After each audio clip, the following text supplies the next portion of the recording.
my knees are shaking. I'm dancing around the edge like I'm too scared to jump in. Tell me where we sink or swim. I'm not trying to hold back, but if this love moves too fast, we go far right off the tracks. Come stay with me, let's take our time. We're both falling at the speed of light. Don't have to say anything, trace it with your fingertips. Baby, I can read your lips.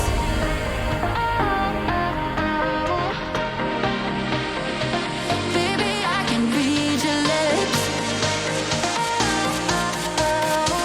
Trace it with your fingertips. Baby, I can read your lips.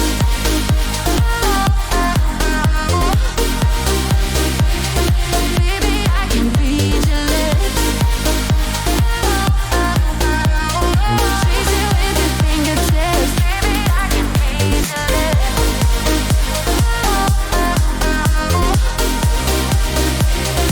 Baby, I can read your lips. Trace it with your fingertips. Baby, I can read your lips.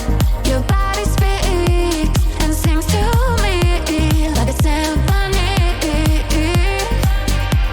Beautiful words, I hear every verse. It's all I need. You're giving me the signs, I see it in your eyes, but we don't have to cross the line. Those three words can make or break. Please don't let me run away. I'm sorry, but my heart scares easy. Come stay with me, let's take our time. We're both falling at the speed of light. Don't have to say anything, trace it with your fingertips. Baby, I can read your lips.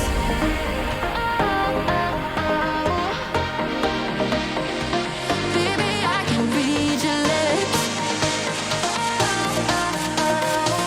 Trace it with your fingertips. Baby, I can read your lips.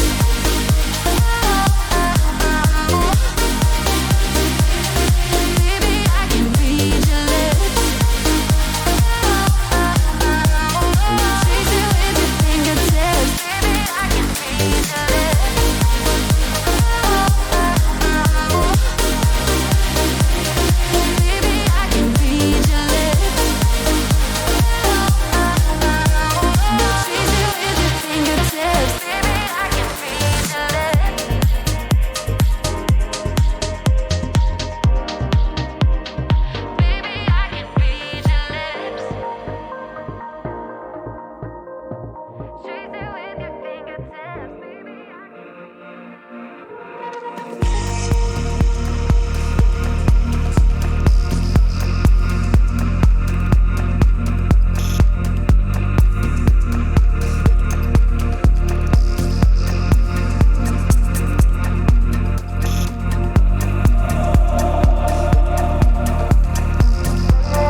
What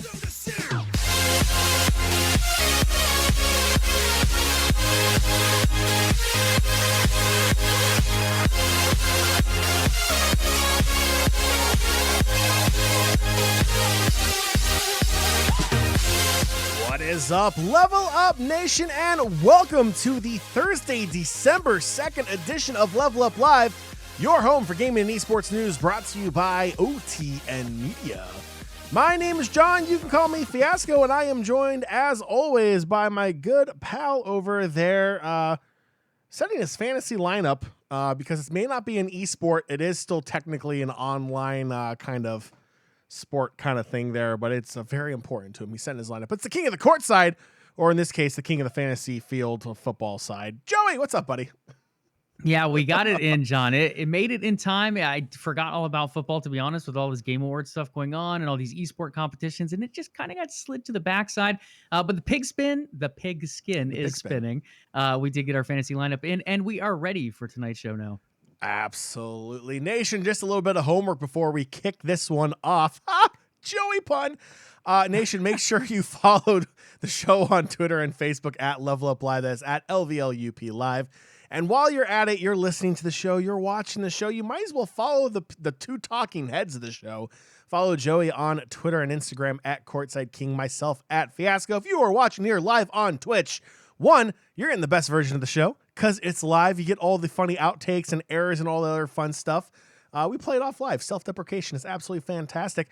Those user tags are right below the mug trash you're currently staring at. Right now on Twitch, if you listen to the podcast later on down the road, they'll be in the show notes for you below. Nation, as always, speaking of the podcast version, let's say you can't tune in on Thursday night. Let's say you have a life on Thursday night.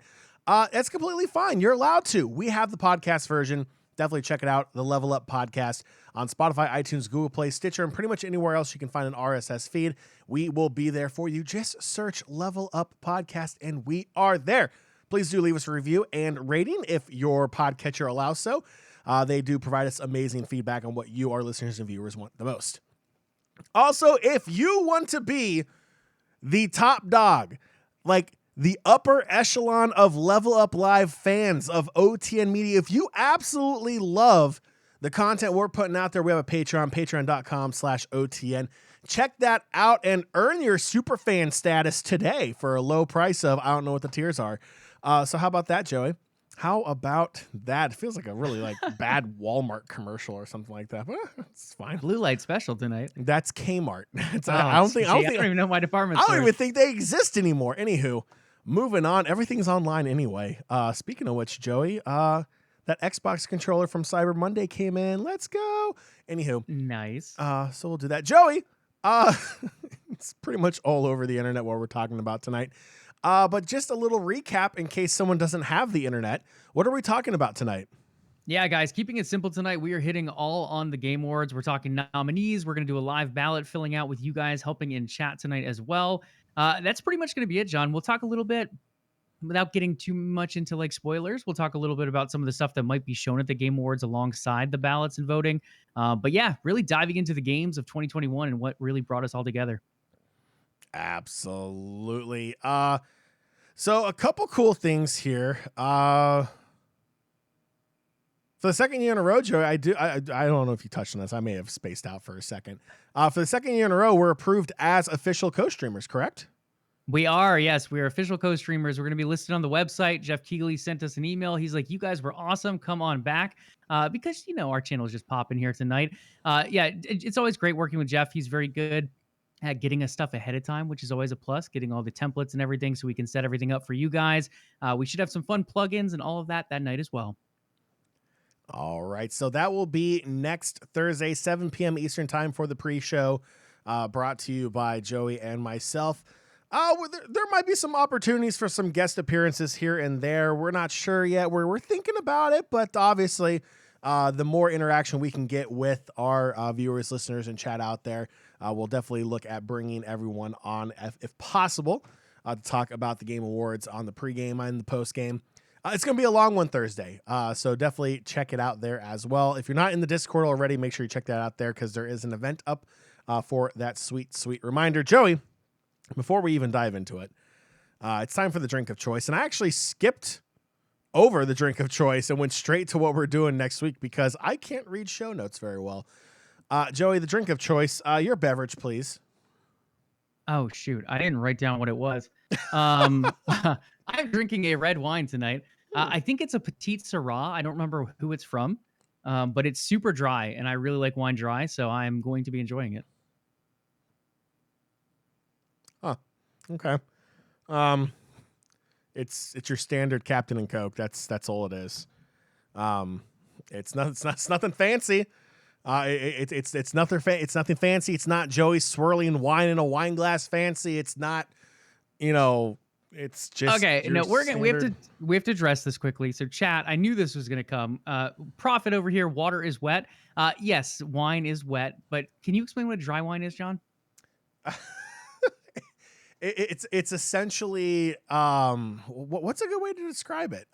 This is not a wine show. You caught me off guard. It's like it has to do with taste. It's just like the taste it leaves in your mouth. It's not sweet. It's not. I don't know a good way of describing it, Joey. I'm not a wine expert. Yeah, I'm not an expert either. A lot of it has to do with tannins, which is hard to explain as well. Chipmunks is salty. But overall, there's sweet and dry is kind of your scale. So not dry and wet, like Prophet wants to think over here in chat. Sweet and dry, your sweeter wines are obviously going to be more on the sweet side. The drier wines, the ones that kind of dry your mouth out more, are going to be toward that dry side. But we'll get into that on another show because, John, this is our Game Awards episode, not our wine episode. That'll come at the end of the year, maybe, depending on how we're feeling. But yeah, so I'm excited. John, a little bit more about next week, too. So to give you guys an idea of what we're looking at some kind of pre-show for maybe 15 minutes to half an hour beforehand. Again, as John said, that could be an opportunity for guests to come on.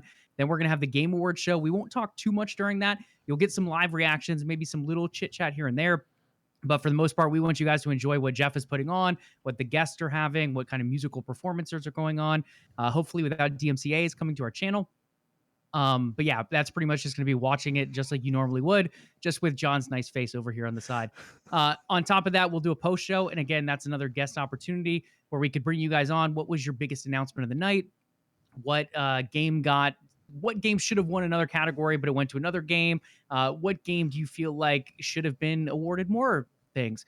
Different things like that will come up in that. But yeah, pretty simple. We'll have more details next week. We haven't really ironed everything out, but we are approved. We are official. We were one of the first ones through, and we are excited for next week.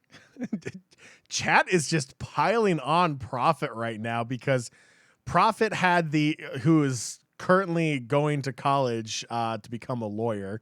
Last time I chatted with him is what he decided he wanted to do with his life. Goes, I'm 18. I can't legally admit that I know what it tastes like. Then Chipmunks goes, man, I'm 18. Man, I haven't entered my midlife crisis yet. And Spitfire goes, man, I'm 18. I don't have to pay for health insurance yet. I mean, they're all valid points. You don't have to yet. And he goes, how does arthritis feel? Anywho, Joey, this is going downhill real quick. Yeah, super excited for next week's show. It was a lot of fun doing it last year. It's always great when a group of judges from so-called experts judge the games that we love, that we've played for the past year, that we've maybe have an attachment to, whether it was a story or the graphics or the music, all the different versions of, or the reasons why you would become attached to a game, why you fall in love with a game. It's always interesting to see what the fans think versus what the so-called pros think. So it'll be kind of cool, again, doing that co-stream, getting our live reactions, because I have a feeling there might be a few live reactions be like, oh, okay, well, that's wrong. But anywho, Joey, let's go ahead and get to the bread and butter of today's show. What are we doing again? Yeah, guys, we're going to walk through all the nominees. We'll be putting the voting up in chat, so make yourself heard loud and clear. This is kind of our level up ballot. So whatever you guys say in what John and I's opinion will be counted as a vote as well. We'll go ahead and push these through to the live contest as a filled out ballot. Disclaimer, John and I have not played every single game in here. We have tried our best to watch streams of said games that we don't have access to. For example, neither one of us has a PS5, so we've done our best to watch stuff of like LvLUp and Ratchet and Clank. Did I freeze? No. Am I here? You're Okay, good. cool. Yeah. Ratchet and Clank, Returnal's another big one over there on PS5. So we've been watching streams, we've been checking out reviews from fellow critics out there, and you're just gonna have to deal with us. Plus, give your own opinion if you had a chance to play some of these games, because there's a lot of games out there. With that being said, we're gonna kick things off with the few esports categories in here. There's about 5 or 6, and then we'll jump right into the gaming news, hot and heavy, with a lot of these nominations. Yeah, and content creator of the year. Yeah, no joke. That's where we're gonna need the help the most because I haven't For real, and haven't I think heard we of have some to of fill it these out to people. submit. So It's like we were looking at them, we're like, wait, who's this again? Like, okay, where's the vote button for all of League of Legends? There actually is quite a bit of League of Legends Quite a in bit here, of League. especially under esports. So all right. So if my notes are correct, we are starting with best esport event. yep, and we'll work our way all the way backwards to Game of the Year. So unfortunately, we don't have like a Vanna White or anything to kind of be like, these are your categories.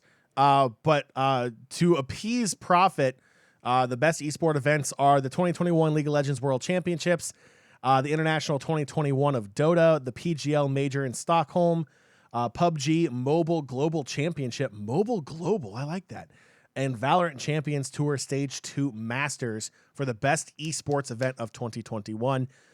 I'll go first. Obviously, I lean towards League of Legends because number wise, viewership wise, it is by far the most viewed esport event.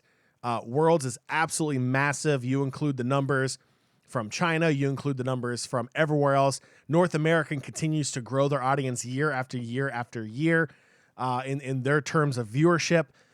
It's by far the biggest esports spectacle in every positive way out there in the world of esports. Viewership wise, it's second to none. It rivals that of the Super Bowl from the NFL or the big game, because I don't think they don't like you saying that. But League of Legends is obviously very big, but obviously there's a newcomer in all this, and that's Valorant. And Valorant has really taken the esports stage by storm. It was a game developed by Riot, makers of League of Legends. It's a really good shooter game that if you ask some of our friends, I don't know how to aim in, but nonetheless, it's still a fun game. And the esports scene, it's really starting to pop off. The viewership's starting to grow as well. Riot's doing a great job marketing it. And I have a feeling, in reality, I think it's going to come down between these two. I feel like it's going to be a win-win for Riot. Here, it's either going to be League, it's either going to be Valorant in this sense. And it wouldn't surprise me if it was Valorant, but I'm putting my money on League. Yeah, I mean, I think League is always a safe vote. League just does a phenomenal job. As you hit on, the spectator numbers are phenomenal. I mean, even with in-person being cut down this year, they still did very well overall. I think it was like 73 million was the total number, something around 4 to 5 million outside of China. And then with China included, it gets that nice boost all the way up past 70 million. China's just huge. That's it. The international, I think the big credit to them is the prize pool. They crowdfund their prize pool. It seems like it increases every single year, and not just a slight increase. We're talking millions of increased crowdfunding, so they do a very good job with that. Stockholm was great. PUBG Mobile is huge, especially over in India. And then Valorant, as you said, John, being a newer scene, it's really come out there and kind of set itself in a really good place, competing right alongside stuff like CSGO in that tactical shooter genre. If I had to cast my vote, it is also for 2021 League of Legends Worlds. All right, that poll is still up if you want to get involved right now. Joey, if I'm looking at the poll, it's leaning one way very heavily, and I don't think it's going to be a surprise to anybody. But right now, it is leaning heavily towards one of these topics. In fact, it's the only one that's gotten a vote so far, looking at the results here. So I think it's pretty safe to say as this poll is coming to an end, pending a massive raid from a content creator that was not nominated for Content Creator of the Year, and a big vote influx here. We're not the state of Florida. We know how to count. League of Legends Worlds is going to be the vote. Chat got it right. Joe, I think we got it right as well. So we'll go ahead and lock that in for the best esport event of 2021. There you go. A nice little big win there. I mean, that got the majority between us, John. It took chat. I don't think there's really much contention there. Again, the international with their prize pool is big. Valorant has been making some nice waves early on, but for now, League of Legends is still the king, and it feels like it'll be that way for a while. Up next, good sir, it looks like we have Best Esports Coach, if you want to run through those nominees. Best esports coach, it's silent. Oh boy, of course you would stick me with this one. Ing, Blade, Crowder, and Coma. I mean, obviously knowing these, Coma gets my vote. I get it. You know, Damwon Gaming, they didn't win League of Legends Worlds. They lost to Edward Gaming. That's fine. Still had a fantastic season. This is a legendary coach that has the 3 Worlds titles back with T1 as well. He knows exactly what he's doing. He is one of the most legendary coaches in all of esports, and just what he's been able to accomplish in that position. He gets my vote because he did it again. He did it again with Damwon, took him all the way to the finals. Yes, they didn't win the finals. It went to 5 games. Edward Gaming got the best of them, but still, Damwon had an amazing season. And they continue to turn great seasons time in and time out with Coma joining that team as well as the head coach. To me, it's almost a no-brainer. I feel like it's Coma. I'm going to switch things up, John. I'm actually going to go Blade on this one. I think Navi has just played phenomenally well this year in CSGO. They've had so many first-place finishes. It feels like, I don't know if it's been 5, 6, 7 in a row at this point. So they just continue to do very well in that CSGO scene. So while CSGO is a smaller esport overall compared to League of Legends, which again is just absolutely massive, as we mentioned last category, CSGO is still pretty dominant. It's been around for years, even with an up-and-comer like Valorant coming in. It had a little bit of waves there with Overwatch for a little while as well. But overall, it just has seemed to stay unshaken, as has Navi this season with phenomenal results. So my vote is going to be cast for Blade here. Now, and again, like all of these coaches are nominated for a reason. They've all had outstanding seasons, like Atlanta FaZe in Call of Duty League. Like they've done incredibly well. So it is Call of Duty League for them, correct? Wait, say that again. Atlanta FaZe. Call of Duty? Yeah. They're Call of Duty League. Yeah. Yeah, the guy I voted for is Navi on CS:GO though. Yeah. But like for Crowder though, like he had an amazing season coaching the CDL team for Atlanta FaZe. Obviously, it's a big name. He's with FaZe, a massive organization that has a ton of influence, not just in social media, not just in like fashion trend, but in gaming and esports as well. So I have a feeling like he's going to have a massive following regardless, just because of the FaZe banner. But like in comparison to some of the other names on here, he had a great season. He did fine. He did great. But it's CDL. It's not as popular as some of the other titles up here. It hasn't been around as an established league as long as some of these other leagues have been, like CS:GO or League of Legends. There's still a lot to prove, and when you're kind of that newcomer, you really have to have a standout season to really overshadow established vets that continue time in and time out to have great seasons. It's one thing to have a great year. But it's another thing to have great year after great year after great year after great year, continuing to be at that higher echelon in your esport title year in and year out, especially with all the changes that we know come to these titles. It feels like every 2 weeks to a month, it feels like to be competitive and to continue to make those changes to your lineup, to your play style, to how you draft, to how you handle the game. That's something to be said. My vote was for Coma. Looks like voting is done in chat. Coma has the chat's vote as well. Joey, I believe if we're going by the rules of democracy, it's 2 versus 1. Yeah, that's how it's going to happen. Our votes were split. Chat's votes were split as well. But in the end, Coma was the one who came out on top. So Coma will take Coach of the Year for the LvLUp ballot.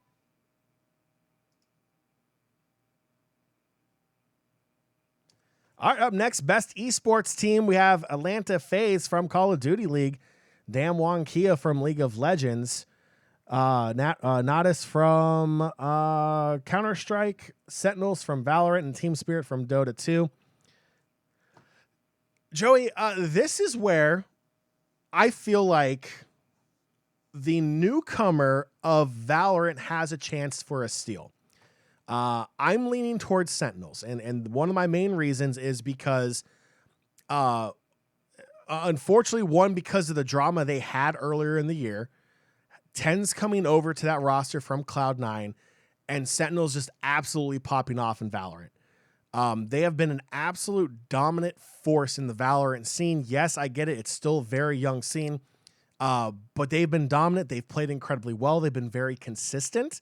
And it's just been a very impressive overall performance by that roster in a league that's still trying to establish itself. Yes, I know I'm kind of going against what I just said for their coach, but Damwon Gaming, they have that expectation. They have the expectation of making it to Worlds, winning their domestic league, making it to Worlds, making it to the knockout rounds, making it to the semifinals, to the finals, and winning it. That is their expectation. When you have a roster shakeup like what Sentinels went through, where you have to essentially get a player on loan from Cloud9 and then convince Cloud9 to sell them to your team because the chemistry between TenZ and the rest of your roster is just absolutely popping off. And then you go on to dominate the Valorant scene. That's very impressive. Whether you want to call it luck or not, the chemistry from Sentinels in Valorant, second to none. They played incredibly well together. I think it's a great story overall. I'm going to give my vote to Sentinels for Valorant. Yeah, John, I'm right there with you. I think Sentinels is very deserving. I think every single team in here is deserving. I mean, Team Spirit and Dota 2 coming forward with the International. Sentinels, just a dominant year here in Valorant overall. From that scene starting in 2020 to now in 2021, they've pretty much been that top team the whole time. You look at Navi and CSGO. We just talked about them and the coach. Phenomenal year for them as well. Even in 2020, they were still winning championships. So that team has been dominant for at least it feels like a full year at this point. Damwon Kia, yeah, they came short in the World Championship. A lot of people thought they were going to win it, and they were upset by EDG. But they're a team that made it back once again. They almost defended their title. They pushed it to 5 games, and in the end did lose. But hey, they made it back all the way. And then Atlanta FaZe for Call of Duty League. Call of Duty League has seen its, we'll say ebbs and flows, ups and downs, but overall Atlanta has been pretty consistent overall, and they were a very big team for that as well. For me, I'm between two teams on this one. I'm going to have to go between Navi and Sentinels. Again, these are two teams that have just been dominant for a while. I do like John's thoughts, though. This is a new game. Valorant has so many players coming into the scene, whether they're up-and-coming esport pros, whether they're transferring from CSGO or Overwatch, whether they're jumping from something else entirely to give it a chance. It's just been a big hodgepodge of different pros from all different scenes coming together, which has really escalated the talent to a very high level. Now, with CSGO, you do have all those standard talents that have been around for a while. You have the new up-and-coming players, sure, but you also have players that know the game very well. While Valorant, you have the added obstruction of trying to learn the game as you go. There's new maps being implemented, higher rates than CSGO. You have new, not necessarily new guns, but new skins and things definitely make it interesting, along with the skill kits being implemented. So I'm going to go Sentinels as well here, John. I think Sentinels is probably the big winner here. Navi, again, is a close second for me, but I think Sentinels edges them out. All right. Chat is coming down to the wire here in the poll. Joey, the chat poll went the completely opposite direction than what I expected. The winner from chat is Atlanta FaZe from the CDL. Cool. Good choice. I like it. Chat has a right to their opinion. That's completely fine. So Joey, we both said Sentinels. Chat said FaZe. Again, democracy rules. Unless you're Palpatine, then you make it an empire and you rule the galaxy. So it is Sentinels. But I think chat has a very valid point with Atlanta FaZe. They did play incredibly well in the CDL. They are definitely a force to be reckoned with. And I feel like if they have another year like they did this past year in the CDL, they could definitely go up against some of these bigger names like a Sentinels, like a Damwon, like a Navi, that have already been established in their scene. So I think another year and it could be Atlanta FaZe this time. So what are we casting for? Sentinels here? Yep, we did it for Sentinels. Sentinels is the cast. Sorry, chat. That one was close. It was a close vote. But best in the end, esports Sentinels is going to athlete. push through. Yeah, Ooh, best I like esports this. athlete is up next. And this one, I feel like this is going to be open to a lot of debate here. You have Simp from Atlanta FaZe, Showmaker, Collapse, Simple, and TenZ. So I literally just got done singing the praises of TenZ. TenZ is definitely my vote. If you watched the esports awards the other week, Simp cleaned up. he won, the award, and again, that's great. Call of Duty as a video game has a very large following. Call of Duty League has a decent sized following as well. But again, when I take a look at someone like Tens, who went through everything he went through from going from Cloud9 to Sentinel and continued to play incredibly well. He played well on Cloud9 and he played incredibly well on Sentinels. Moving a roster is never easy to do. Developing that chemistry is never easy to do. But being able to do that and compete at the highest level possible in your esport title, in your league, I think is incredibly just skillful. Like it is something that not everyone is able to do. They're not able to come into a new situation, work on that team chemistry, figure it out with their team, and compete at a high level from the get-go. There's probably bumps in the road when he first got there, but they worked through it. They practiced, they talked, they communicated, and he was able to do it. Tens plays out of his mind. Although he's no longer on Cloud9, he's still one of my personal favorite esport athletes currently in the scene for Valorant. Absolutely great player, super humble dude. Very, very, very talented player. He gets my vote, but for whatever reason, I feel like it's gonna go Simp again. And maybe it's just because I'm not a big CDL fan. I'm not a big, I don't want to say believer. It just doesn't. I feel like if I'm going to watch a shooter, it's going to be CS:GO or Valorant and not CDL. Granted, I understand they're two different kinds of shooting games. But it's just, to me, it doesn't appeal to me as much. So voting for Simp wouldn't do it for me. So I'd be leaning towards Tens. I'm split on this one. This is probably one of the hardest categories for me. Simp, again, as you mentioned, he already won I think is the esports awards, the golden joysticks. I don't remember exactly the awards. But yeah, he's phenomenal. He's very good. He's on a controller. A lot of the players that win this award are on mouse and keyboard. So I think that's worth noting as well. The other thing here, Showmaker, again, back-to-back worlds. We talked about it with Damwon Kia. He made it back, unfortunately not able to hoist the trophy again, but still making it back once again is a big accomplishment led by him in the mid lane. Over to Simple, that Navi team has been phenomenal this year, and I think he's one of the biggest parts of it. So with him being on here, I think it definitely makes sense as well. And then Tens, again, Sentinels, phenomenal team over in Valorant. Tens being a very big part of that, as John mentioned, coming in, filling in for Sinatra throughout the year, and then staying with the team and continuing to excel at the highest level he did. To me, it comes down between Simp and Tens. Again, I think Tens is great. He has started to fall off a little bit. So because of that, I am going to lead Simp, John. I am going to lead with the crowd here. But I do think Tens is a very good vote as well. Yeah, I mean, look, again, there's not a wrong answer when it comes to any of these. All these esport athletes are incredibly talented in their game of choice for a reason. There's a reason why they've been nominated. There's not a wrong answer. Simp is an incredible player as well. Again, it does come down to like personal preference as well. Like, what do you as a voter, as a viewer, enjoy? Like, do you enjoy the play style of Simp? Do you enjoy the play style of Tens in their respective game? So chat vote is done, and it's a two-way tie. Simp and Tens. Look, they're and we're two-way tied too. They're tied also. Good position to be in. So and I would say we could recast the vote, but everyone voted for those too. Yeah. What's their KDA? Oh my God, Joey. Should we come down to that? Sure, KDA. I'll look up for Tens. Okay, I will look up Simp's KDA. We're going to split it down the difference here. Now, just want to mention, for those playing Halo Infinite, we are not encouraging kills over objective play. Just to make that very clear here. Assists are very important too. Yes, every part of the team is very important, whether it be callouts, holding the oddball. You know how it works, people. But overall, I don't know if this is even a stat that I can find easily.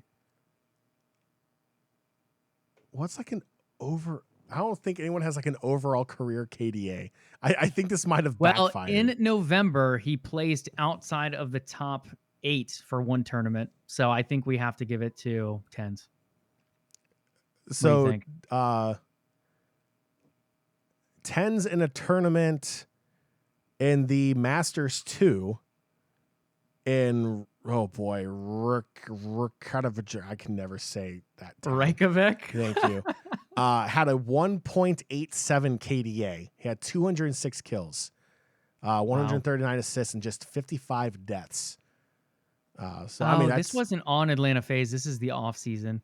yeah. But still, I mean, Atlanta Phase, yeah, I think we do give it to tens here, guys. We're all split across the board, complete 50-50, but I do think I'm going to switch my vote to tens We're gonna flip a coin. based on some of these final results coming out from Simp.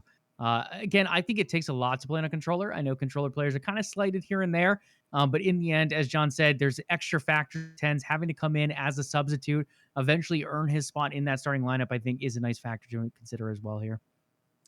All right, moving along. Next category, best esports game.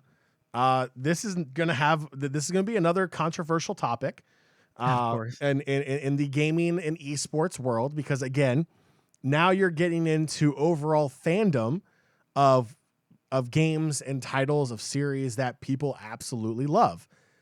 For me, even though I have a love-hate relationship with League of Legends, I feel like it's going to be a battle between Riot again. I think it's going to come down to League of Legends and Valorant. And in this case, and we've seen it before, when Overwatch League first came out in their very first season, they dethroned League of Legends as best esport league that year. Mainly because of all the hype that was surrounded by it. Everyone wanted to see the new league. They wanted to see the new title. They wanted to see, what this was like. I mean, let's be real here. League of Legends has been around for over 10 years now. Let's say you're a young esports fan. Let's say you're like, 12 or 13 or 14. Like, you were 4 or younger when this game came out. You probably started watching within the past 6 years. You weren't around when it started. So it's kind of cool when a new league starts up. There's all that hype around it. I feel like Valorant could easily come in here and steal this. I really do. I obviously think League of Legends should be the correct answer. I feel like it's the correct answer almost year in and year out, just with how global and how massive their pro scene is. It's in almost every country and every region all over the world. It is a very impressive Worlds tournament at the end of the year. It literally is like the greatest spectacle in esports is League of Legends Worlds. It's absolutely amazing. So League of Legends gets my vote, but again, it would not shock me one bit if Valorant came in and took it. Yeah, I mean, it's tough, John. Like, I feel like if we look at the last decade, League of Legends wins this, I would say like 9 out of 10 years. I mean, they've just been phenomenal and they continue to increase everything. Prize pool has increased, not at the rate of Dota 2, but it's still increased. Spectator count, 73 something million people. Sure, a lot of that is China, but overall they still count. It's still plenty of people tuning in, even if it's not as many Western viewers as League has maybe pulled in past years. I believe they did increase the overall for Western as well. So they just continue to move forward. I think something else League does very well compared to some of these other games is they're constantly changing up the meta as well. So you're adding in different areas of the map, and now you have elemental drakes coming in, and you have Big Daddy Drake, the Elder Drake coming in. There's just so many different changes alongside the items and new champions getting added. So if you look at like best ongoing game, even, which even might be its own category, I feel like League of Legends has done a phenomenal with that for a decade long now. So I do tend to look another direction here, and that is Valorant, like you mentioned. League is such an easy awarded nominee, and I don't even know why you have this category with a game like League existing, because they're going to win every single year. So what is going to set other games apart? To me, it's how Valorant kind of hit the ground running here. 2020 is when they started off, and it was during a pandemic, so they had to make tons of adjustments during that early year. Then from there, they move into 2021, and they've really hit the ground running. I mean, they're pulling in phenomenal viewership numbers. You're still pulling in pro players from CSGO, from Overwatch, from these different shooting titles, and they continue to bring really cool storylines. Like that Fnatic Cloud9 game, I believe it was this whole week is running together. It was yesterday or the day before, but it was phenomenal. I mean, it went the distance. You saw some really great entrances coming out from both teams, some amazing gameplay across the board. And then from there, they just continue to push forward, and the tournament has been doing very, very well overall, as League of Legends Worlds does every single year. So for me, while it's so easy to cast my vote for League, I am going to cast it for Valorant here, John. I think they've done enough to stand out from that perennial favorite, and I'm going to go with them for that. Poor Dota 2, poor CSGO, poor Call of Duty. It is just rough out there. I think, again, we touched on it before on LvLUp. The biggest thing holding Call of Duty back is the fact that it's a brand new game every 2 years. And the CDL, while, again, it has its fan base. The viewership's declining. It's just a rough scene for them right now. Obviously, they're a Blizzard Activision game, and we all know what's going on with that. That definitely plays a factor for some people. CSGO and Dota 2, I just feel like those are like even more of like a niche type game. Dota 2, obviously League of Legends' biggest MOBA rival. I mean, aside from the prize pool, it plays second fiddle to League year round. CSGO, I mean, the fan base for CSGO, hardcore dedicated, like you were saying.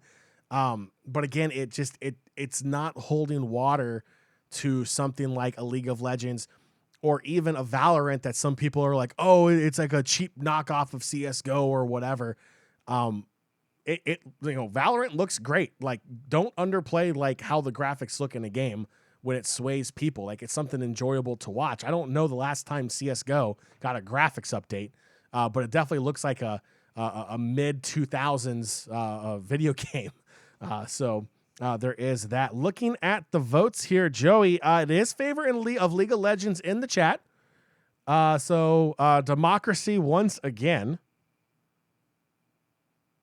Yeah, and again, guys, I think League is the easy winner here. Like, they are easily the winner pretty much every time this category comes up over the past decade. It's just, if you want to pick someone else that's not necessarily the obvious winner, I think Valorant is the next best one to make a case for that overall. 100% agree. Most anticipated game.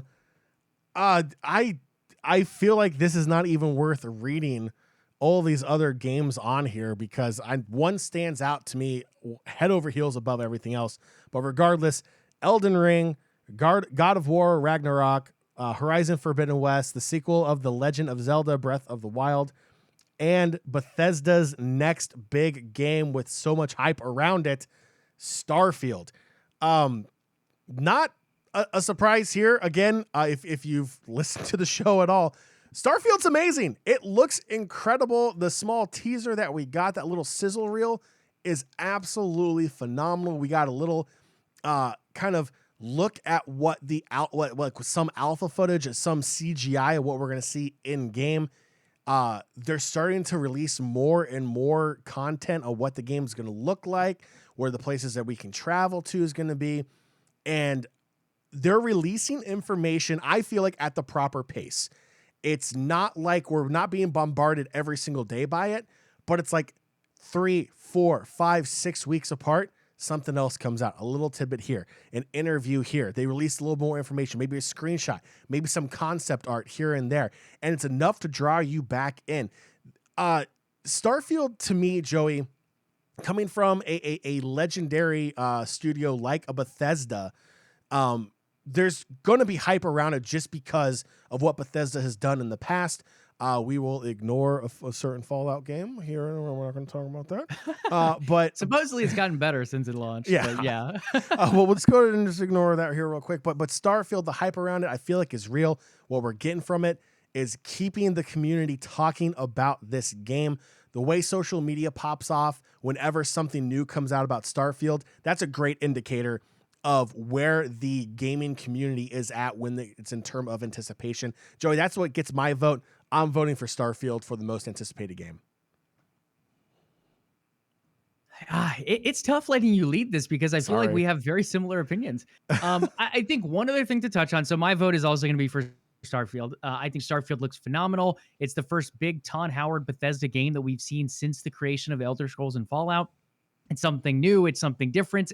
You could even say it's out of this world, to be honest. Hey, Joey Pun in chat. Overall, I think Starfield looks phenomenal. I think the story writing is probably going to be really good. The other things that are fascinating that not many people know about, the languages, John, it's like, I think it's something like 20 different native languages that have all been it's something hundreds of thousands of pieces that have been recorded across the universe in these different languages. It's going to be fully native in Japan. This is the first Bethesda game to be fully native as far as language in Japan. So I think they're also making strides in the worldly accessibility area as well. I think that's a big win. Something else to look at here, and I think every one of these games is deserving of this. God of War, Ragnarok, Horizon Forbidden West, both look phenomenal, both highly anticipated, both PlayStation only at launch. They will not be on PC or any other platform. The sequel to Zelda Breath of the Wild won Game of the Year I don't remember what year it came out, but it won the year it came out. It is Nintendo Switch only, though, so it is platform exclusive as well. Starfield is semi-platform exclusive. It'll be Xbox consoles and PC. And then the one game on here that's going to be on multiple systems, really the most systems at all, is going to be Elden Ring. It's going to be on your Xbox consoles, your PlayStation consoles, and PC. So if you're looking at what's the most anticipated over all of these, it could end up being Elden Ring because you can pull votes from all the three different systems. Overall, that Dark Souls style game has not really pulled in as many players as some of these other ones, though, as it is a little bit more niche. It's tough. You're going to fail over and over and over. And it's one of those games about kind of overcoming those failures, learning those little ticks, and trying to find ways to move forward. So if that is your type of thing, Elden Ring could be the game. Personally, I think it's either going to be Elden Ring or Starfield that wins this category if I had to predict it. As with John, as I said earlier, my vote will be going Starfield. John, I didn't get a chance to see what chat voted. Did you see what chat voted? There was only one game that got a vote. Nice. And they got a lot of votes, and that's Starfield. It is, I mean, again, that just goes to show you the hype around Starfield is real. Take a look at social media. Take a look at the interviews. Those articles get so many clicks, so many reads. There's just so much hype around this game. Space content is always good content. People love the idea of traveling. That's the reason why Destiny and Destiny 2 had so much hype when they both came out. No Man's Sky had so much hype. It was a rough release, but it's gotten better. But the idea of space travel, it makes people intrigued. It makes them curious. It's something that, in real life, maybe it's a little far away. Maybe it's our lifetime. Maybe it's the next lifetime. Maybe it's the next couple generations. But it feels like we're so close in real life. This is like a way for us to explore our own imagination of what that could be like, being able to travel to other planets. So Starfield, again, the hype is real for a reason, folks. And Starfield is getting the LvLUp vote today. Yeah, not only that, but it pulled both hosts and it pulled every single person in chat tonight. So that is a big, big win for Starfield for sure. Huge. Best debut indie game. Joey, this is going to be The Artful Escape, The Forgotten City. Kenna, Sable, and Valheim are going to be your indie games. Joey, you got mad at me because I'm leading all the segments. I will let you don't lead do this to me now. This one first. Hi. I mean, this is like esports. Well, maybe not esports athlete. One of the other ones up there. Maybe it was coach or whatever. I'm very split on this. So this is not just the best indie game of the year. It's the best debut indie game. So a new studio kind of making their new footprint here on the industry. I've played through actually most of these. I've played through I've touched all 5 of these one way or another. The Artful Escape is very good. It's very artsy, as the name kind of gives away. It's a game that's going to be a little bit, I'm going to say niche for certain people. I don't know if everyone will like it. Very colorful. It's kind of like a coming of age story. Really good themes is like overcoming struggles and different things like that. The Forgotten City actually started out as like a Fallout mod, and then the developer ended up spinning off. I think it's a small developer, like 1 or 2 people, and they ended up making the Forgotten City. It's a really good game, really strong story. Not really tons of combat in it. It's very story based, very let's say murder mystery without giving too much away. So it's really cool. There's some kind of time loop stuff going on in there. Fun game. Kenna Bridge of Spirits was one that some people were disappointed with this year. Graphically, it's phenomenal. Supposedly, the story falls flat later on. I didn't play all the way through it, so I can't tell you that. I've watched some gameplay. It looks gorgeous. I think it's probably the best looking game of all of these. Sable. I played a little bit of Sable. I got bored quicker than I was hoping to. It plays similar to like a Zelda game, Breath of the Wild style, just not quite as exciting per se. There's a lot of cool graphic essence to it. It's a very unique art style. There's some really cool gadgets and things as well. And then Valheim. Valheim, John, was, I feel like, the leading Steam game for 6 weeks, if I remember correctly, like March to April range. It did really well, really fun co-op experience. Get in there with 4 other friends. There's survival aspects to it. There's boss beating aspects. There's all that collection aspect to it. So I think all 5 of these games really deserve to be here. I would probably include one more, but maybe they're not a new studio. I don't know who I vote for here. I really have no idea. I'm curious what chat comes up with. I think I would be, I don't know. Like the Artful Escape was really good. I think Forgotten City was phenomenal. I would probably go Forgotten City or maybe Kenna. Yeah, I'm definitely leaning Forgotten City. Now, again, I haven't played any of these. I've only read and watched streams of most of these titles. So, for Forgotten City, as someone who enjoys lore, who enjoys the story around a game, I don't necessarily need a whole bunch of action. An interactive movie, if you will. Some of these games where you make decisions that alternate the storyline, kind of like a Life is Strange, where you play the role of the main character. Yeah, there's some interaction here and there, but the real bread and butter is the story that the game tells. Again, a big reason why Metal Gear Solid is one of my favorite games, if not my number one favorite game of all time, is because of the story they're able to tell. Yes, there's great gameplay in there as well, but the story was absolutely phenomenal, and that's what draws people in. For me, it's Forgotten City. The story is great. I absolutely love it, and it's not always about the action in the game as much as what they're trying to tell you while you play the game. Well, it's a cool background too. Yeah. Like, I mean, this was originally a mod and they turned it into a full-fledged game from there. And as you said, the story is very good. You get that essence of like Fallout and Skyrim type of Elder Scrolls stuff. I would also give it like a little bit of a Mass Effect edge to it as well. Kind of like John says, where different conversation options are really going to change the way the game plays out. So I agree. I think Forgotten City is phenomenal. I think any of these particular titles can easily deserve a vote. But in the end, I will go Forgotten City as well. And it looks like chat was a little split on this one. Total of, I had to take a quick screenshot of it because it doesn't. Yeah, it looked like 3 different categories got quite a bit. Forgotten City had the most votes. Artful Escape and Valheim got a couple of votes as well. So Forgotten City wins the chat vote. Forgotten City Joey wins the co-hosts vote as well. So it looks like Forgotten City is going to be LvLUp's winner here for debut indie. Let's go. Good stuff there so far. All right. This next one, we're going to really skip over this. Are we going to skip this? Or I think we're going to have to do it, actually, because we're going to have it to submit. Gross. Content creator of the year. Chat, this is where you come in. If you know more information about any of these content creators than we do, please, by all means, make yourself known. Dream, Fusel, I don't even know. I don't even know how to say half of these. Like, it's honestly like one of those things where it's like, content creators. Look, this is the one bad thing about content creators. Content creators come and go so quick. It is hard to build an audience. It's super easy to lose an audience. It's very hard to gain influence. It's super easy to lose influence. And we see it time and time again. Content creator burnout is real. It happens every single day. We hear a lot of the big names talk about it. They'll talk about how they take like a 3-day vacation from streaming. They come back and they've lost like 80,000 subs. There is real world consequences to not streaming, to not creating content. It is a vicious cycle. It's a great way to make a living if you're able to grow your audience to that point.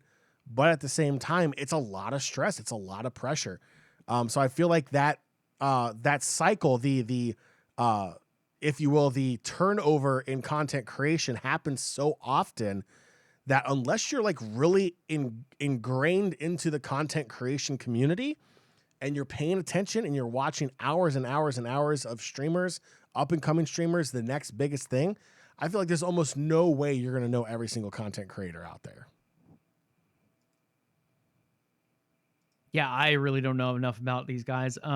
I believe Fussly, I think is how it's pronounced. She's over at 100 Thieves. But other than that, I really don't know too much. Ibai has worked with G2 before, I believe. He's a Spanish content creator. Yeah, I really don't know too much about any of these people. So I'm kind of abstaining on this one. But chat, you get the vote here. Who are you going with? Chat's betraying us. Gosh. Chat is betraying us right now. Every single person, equal votes across the board right now. There's still time to break the freaking tie, and you better break the tie because I don't know who we're gonna pick. This is just, Like, what does Dream do? Does anyone know who Dream is? I'm looking Dream up right now. I Let's feel see. so bad, like not knowing who these people are, but it's like, And see, Dream is a Minecraft streamer. Oh. Minecraft. Look at that. I don't think T-Spans is in here tonight, but I feel like that would get T-Spans vote. Oh, probably. OG Flavortown wants to be the break here. Who are you voting for, OG? Let's see. Okay, so it ends in a tie. Wow, chat. Come on. You've been great up until now. Dream and what would you say? Foolsy? I think it's Fussle? Fussly? There we go. All right. So it's gonna be our Minecraft person and what'd you say? 100 Thieves? Okay, we're gonna run this back. We're gonna do a very quick vote. It's gonna be 1 minute on the clock. It needs to be less than 1 minute. And well, that 1 minute's as low as that can be. Okay, guys, get those votes in. Go, go, go. And we'll see who they come up with. I know who Fuzzly is, or Fuzzly, or Foozly. I can't pronounce her name, so that minus points for me. But she does work with 100 Thieves, so I have heard of her before. Dream, again, Minecraft is a huge game. Apparently a Minecraft creator. So that's always a big plus. That community's giant. So I think either one of these could deserve the vote, John. I'm kind of surprised with the lineup this year. I want to say I knew everyone in this lineup last year. Like Valkyrie was in there. I think Courage might have been in there. Ninja might have been in there. These, I'm not going to say are no-name creators because I'm sure they have giant audiences. I just personally have not heard of them, as if you have not. So we're not the best to vote on this category. But level up. That's why you're here. It does look like votes are starting to come through here, and we will have a clear winner. Yeah, they are leaning towards one versus the other right now as voting is ending. And Joey, it is the content creator that we don't know how to pronounce her name. So we're just going to click on her picture, congratulate her for being the best content creator of the year and winning the Level Up vote. And we are moving on. We are making moves, John. Next up is best multiplayer. Quite a few games in here that we have had a chance to try. So let's go ahead and read those off. All right. Best multiplayer for this year. Back for Blood, Knockout City, It Takes Two, Monster Hunter Rise, New World, and Valheim. Joey, I'll give you some time here to type out the poll for chat. There's a lot of interesting titles here. New World, the game from Amazon Games. Amazon did not exactly have the best debut when it came to entering the gaming space. But New World is their MMORPG that they have put out. They got a lot of content creators to stream it in beta when it was in closed beta to build up a lot of hype around it. When it came out, a lot of people flocked over to it, especially with everything going over at Blizzard Activision. A lot of the MMORPG people out there are looking for something new. They thought this would be a great opportunity to jump on a new game and try something else. There's a lot of content creators and streamers, Joey, that you and I watch that stopped playing their normal games and made the jump over to New World. Now, that lasted for about a month. Then the numbers started to drop like crazy. If there's anything harder in the world than making a video game, it's gaining a community and keeping the community. The MMORPG community is probably one of the most vocal and critical communities out there. Just ask every single MMORPG out there that has come before. The subs swing left and right, up and down. The amount of content you have to put out. It's a live service game. The expansion packs. It's rough. It's really rough. And New Worlds is seeing that struggle here early on in its life, with its numbers starting to drop off pretty hard after its pretty stellar debut. Monster Hunter is an absolutely fantastic gaming series. It's absolutely massive over in Japan. It has a nice following here in the US as well. I know Chipmunks plays it here in the OTN Discord, is a big Monster Hunter a fan, enjoys playing those games as well. It's a fantastic game and rightfully deserves to be on here as well. Knockout City, the dodgeball style game from EA, gets a lot of hype as well. Back for Blood, as much as I hate zombie games, I thought was pretty fun to play was very intrigued by it. It gets very sweaty very quick. I think this one's tough, and I haven't played It Takes Two, but I know you've played It Takes Two with some OTN members as well. So I'm curious your take here before I cast my vote.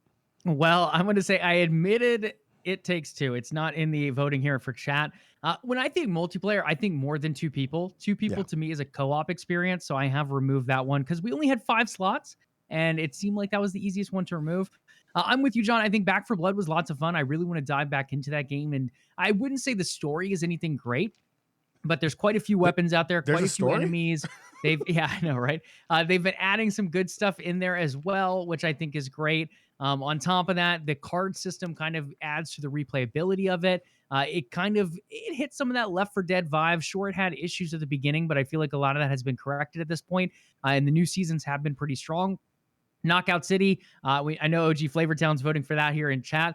It's a fun game too. I think there's a lot of good customization options in particular at that game. Typical is like your 3v3 dodgeball type of game. A lot of fun stuff as far as like spinning the ball. There's unique balls like a low gravity ball. There's like a spike ball. There's a bomb ball. So I think as that game continues to grow, it's going to continue to add new content, but not only just customizable options, but also new weapons or balls in a sense that kind of bring new abilities to the field. I'll skip over It Takes Two. Monster Hunter Rise, as you mentioned, big popular game out there. I don't really think of Monster Hunter when I think of co-op though. It does have, or multiplayer rather. It does have the experience available, but I wouldn't say it's like the greatest multiplayer experience. As you do have to kind of jump through some hoops here and there to kind of get the multiplayer to work. New World was phenomenal, but it fell off very hard after the first like couple weeks. So I'm going to take that one away. Valheim was similar, but it did last about 6 weeks. So in the end, I'm going to cast my vote for Back 4 Blood. I do think a lot of these are deserving, but Back 4 Blood for me, really dominating October and part of November, and then continue to add new content in, I think is a big win for that category.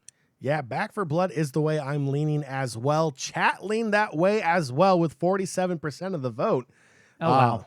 Yeah, a lot of titles here are getting a vote, at least one here across the board. But Back 4 Blood, 47% wins the Twitch chat vote. So it's a clean sweep. Both co-hosts and chat. It's Back 4 Blood for LvLUp. Leveling up. Good stuff, John. Next up is Best Sports Racing Game. This should be a hype category. There is one title that people feel like has been snubbed. There's another title that has been here a number of times, as well as some new fresh blood to the table. All right, best sports / racing, because driving cars is a sport. That will be a debate for another time. I say driving a car is not. But nonetheless, they have included both of them here. Which does make this a little interesting. So you have F1 2021, your Formula One racing, which is very big in Europe. FIFA 22, one of the best, if not the best sports title globally. FIFA 22, EA's new, in quotations there, soccer / football game, simulator, if you will. Forza Horizon 5 from Playground Games gets nominated here as well. Hot Wheels Unleashed and Riders Republic. Joey, let's go ahead and talk about the big elephant in the room. The Mercedes AMG sized elephant, if you will. That is Forza Horizon 5. This is a game that a lot of people feel like they should have been nominated for Game of the Year.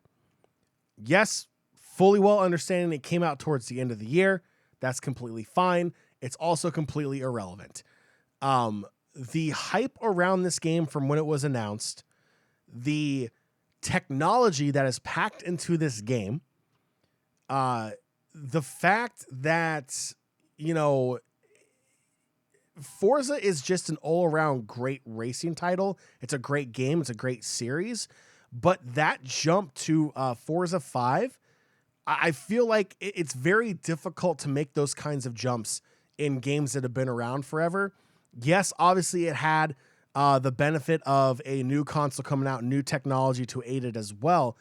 But aside from Microsoft Flight Simulator, nothing touches the graphics that you see in Forza Horizon 5. It is such a good game. It is smooth, aside from a couple online bugs here and there. It is one of the cleanest, smoothest, and just all around enjoyable experiences in a video game that I have played in years, in absolute years. I love FIFA. I love soccer. Joey, you and I are big soccer fans. We talk about soccer all the time. We wake up at the butt crack of dawn to watch the EPL, to watch the German Bundesliga. We torture ourselves and watch MLS also. But nonetheless, we enjoy soccer. Like, FIFA is a big game for us also. But FIFA doesn't get me that excited anymore. Like, it feels like it's the same game year in and year out. EA hasn't done anything. Then you add in all the drama with FIFA and EA that's currently going on. They've agreed to part ways. I believe it's after next year's title. That's going to affect that series also. Not holding that against FIFA 22. FIFA 22 is a great game, but not in comparison to Forza. Forza gets my vote. I don't even think it's close. I apologize to all the other nominees in there. Forza gets it for me, hands down. Yeah, I think Forza is the easy win here. A couple notables, obviously FIFA in here every single year, similar to League of Legends, but the difference being League actually changed things year to year. FIFA rather, changes a couple things. I know you have mentioned quite a few blessings for the career mode this year as far as different changes that you've been wanting to see for years that have finally come to the game. Years. Hot Wheels Unleashed also reviewed very well. A lot of people love that game. I've seen footage. I haven't played it myself, but it looks pretty good overall. Riders Republic is, again, similar to a unique idea that we did see released. Ubisoft coming out, kind of playing on the Battle Royale aspect to a bit, but also just the social interaction aspect, bringing everyone together in these kind of like big mountain races, whether they be on icy terrain or Grand Canyon-esque terrain, bringing everyone together on these different boards and bikes and all of this good stuff. So I love the idea. I love the unique appeal to it. But overall, Forza Horizon 5, John, I mean, graphically, I think it's the best game this year, probably the best graphic game we've ever seen to date at this point. Really a showcase of the next-gen consoles. On top of that, the engine sounds are phenomenal. I mean, there's like 430-something cars in this game. Everything has its own engine sound. The weather systems, 2,000 weather systems. I didn't even know 2,000 weather systems existed. Like, it's crazy the amount of detail in this game overall. Progression is, I wouldn't say it's the greatest progression, and I would say the multiplayer has issues, but overall the game, whether it be the story, whether it be the aspects of the different cars, the unique decals and paint jobs you can give them, the progression of buying houses and bonuses and wheel spins. Like, if you want to do loot boxes, I think Forza does a really good job of loot boxes as well. Everything's earnable in game. You're not really buying them either, so you don't kind of hit on that predatory sense that some other games have. I think Forza does a lot right and very little wrong overall. And I think what they have done, like multiplayer, where there could be improvements, they'll come over time as well. So I think Forza is a very, very clear winner over here. As John mentioned, I think they probably could have been even in the Game of the Year talk overall. Unfortunately, not being named for that category, and we'll get into that later. But yeah, for racing games, for sports games, I think Forza just drives it home easily. Chat vote is in 80% for Forza Horizon 5. Chat gets it. They understood the assignment. Forza gets the win for LvLUp. Joey, fun fact, FIFA got 0 votes. Hey. There you go, EA, Sorry, because you're listening. But yeah, I mean, it's still a game I enjoy to play. I'll probably be playing it after the show tonight because I enjoy it. I'm a glutton for punishment, Joey, is what it really comes down to. Next up, I think this is going to be interesting. Best sim/strategy game. So simulation strategy game. Here is the next category. Age of Empires 4 game. Joey, a game that you and I, Panicking Pat, and a lot of other people have been playing, hitting that nostalgia bone right where it counts. Evil Geniuses 2, Humankind, Inscription, and Microsoft Flight Simulator. All titles well worthy of this category. The funny thing is like, I absolutely love Age of Empires, and a lot of the criticism Age of Empires is getting is reasons why I love it. Mainly, people don't like the historical lessons that are given before, each campaign mode that you go into, each level that you go into, that they don't like. The fact that, very rarely in present day games does a studio focus on both a single player campaign and multiplayer where they're both incredible. It feels like like take COD, for example. The campaign has gone to absolute dog water in a handbasket for the PG. Dog water in a handbasket. Yeah, we're that is quite the image. Well, yeah, because I wanted to say something else, but it's a family show, Joe. It's a family show. But their multiplayer is their bread and butter. That's where they make their money. That's what they focus on. And that's completely fine. But if you're someone who also enjoys that solo campaign, that single player game mode, you want a good story. And that's what Age of Empires 4 gave you. I absolutely love it. I haven't played through all the campaigns. I mean, it's a very long campaign. I absolutely love it. I love the historical videos that they put in there from time to time. There's no better way to understand society than learning from the past and realizing that the conflicts that took place back in the year 1200 are roughly the same kinds of crap that we're dealing with today, just with technology and everything else. We haven't evolved as a people. So it's kind of funny. You learn from the past to go forward. I think it's absolutely fantastic. It's a game that I absolutely love. Now, I gave Forza Horizon 5 all the credit in the world for the graphics. I feel like the only other game that might beat it in terms of graphics is Microsoft Flight Simulator. Now, yes, it is a simulator, and I will give it to Asobo and Microsoft for trying to make this a game for everyone to play. My opinion, my own personal opinion, it is not a game for everyone to play. If you play on a computer, you have to have a joystick. It's almost unplayable if it's just mouse and keyboard. If you're on the Xbox and you're playing with a controller, it's a little bit better, at least in my opinion. But the amount of buttons and button combinations that go into it, look, it's honestly, truly a simulator. This is a series that has been around for decades that has actually helped aid the learning of commercial airline pilots, of student pilots. To me, when I see Microsoft Flight Simulator, I don't see a video game. I see a true simulator with real world implications. And I absolutely love Flight Sim. I have spent so much of my teenage years playing Flight Sim. It's not even funny. Staying up to 3, 4, 5 o'clock in the morning. It's an honest to God thing that happened. But to me, it's not a real game. It is a real world asset. So my vote would be for Age of Empires. I know they're not going to win. I'm completely fine with that. It's probably going to be Microsoft Flight Sim, and I'm really happy for them. But to me, in comparison to everything else, I feel like they're in a completely different category than what we have here on screen. Yeah, it's an easy dub for Flight Sim here, in my opinion. I mean, just the fact that, one, this is the first time they've launched it on a console as well, and I think that's another reason to kind of put it up here. As John said, it's been a staple really for years now, decades even. It's been out there training pilots. It's just phenomenally well done as a game, or as a simulation, rather.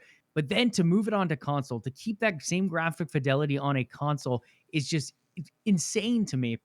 The live weather patterns, when we're having hurricanes happen, like on the Atlantic, people are actually flying out there because of the live weather from Bing. It's legit the weather happening right there on screen as well. So it is just crazy to me how the live weather data has really been implemented so effectively. And again, moving it over to console, I think, is another big win. Now, John, while I would agree with you, it's not as much of a game type of thing, with this being a simulation category as well. I do think it does have the edge in here. Age of Empires, I'm with you, though. I love the historical videos. I think that's great. It doesn't necessarily play into the strategy aspect of the game itself, but it does give some backstory, some lore in a sense, to the actual historical happenings there. One thing that downgrades Age of Empires for me is it's only like 8 civilizations at launch. I think that's a little bit lacking compared to some games like Civilization. Even Humankind has more civs out there. So I feel like if they had some more civs in there, I might give them the edge. But with that in mind, plus the really technological wonders that came out with Flight Sim, I do give it to Flight Sim here. Yeah, I agree. I think Flight Sim is going to win, but I have my reasons why I think it should be in a completely separate category, but that's just me. Flight Sim gets the vote, and rightfully so, for LvLUp going forward. Joe, we're going to try to speed things up here a little bit. Yeah, we are running a little bit longer than we were expecting here, so we do have quite a few categories to get through. So thanks for sticking with us here, chat. Let's just do rapid fire here until we get to maybe games for impact. and then we'll. I have no idea where that is, but I am good for whatever you want. I can talk as long as we need to.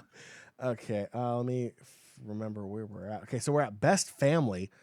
It Takes Two, Mario Party Superstars, new Pokemon Snap, Super Mario 3D World plus Bowser's Fury, and WarioWare Get It Together. Who doesn't love Wario? Absolutely fantastic. Joey, to me, when I think family games, I think Mario Party. I think Mario Kart. I think those large party games. I have not played the new Pokemon Snap because I do not own a Switch. I played the old Pokemon Snap. I still have it for my N64. I absolutely love Pokemon Snap. But for me, if I'm thinking a best family game, I'm thinking a best party game. And for me, that's Mario Party. So I'm going to give it to Mario Party Superstars. Yeah, I'm right there with you. I disqualify most of these. I think what they're going for is kind of like E for everyone, but like you said, with family, I'm thinking multiple users. It Takes Two is 2 users. Pokemon Snap is small as well. Super Mario is small. So it's pretty much Wario or Mario Party versus WarioWare. WarioWare is a bit, let's go with edgy. It might be the best way to describe it. It might not be for everyone. So by that, I think Mario Party, while good, I think almost wins a default here for me. 100% agree. Looking at chat right now, just for sake of time right now, it looks like it's all going in favor of Mario Party Superstars. So we'll go ahead and just close that one out. Joey, you and I both agree there. Chat's leaning that way as well. So we will give it to Mario Party Superstars for Best Family. Joey's number one topic right here, Best Fighting game. We have Demon Slayer, Guilty Gear, Melty Blood, Nickelodeon All-Star Brawl, and Virtua Fighter S, or is that 5? Whatever. Ultimate Showdown. I love how they do. I think that's Where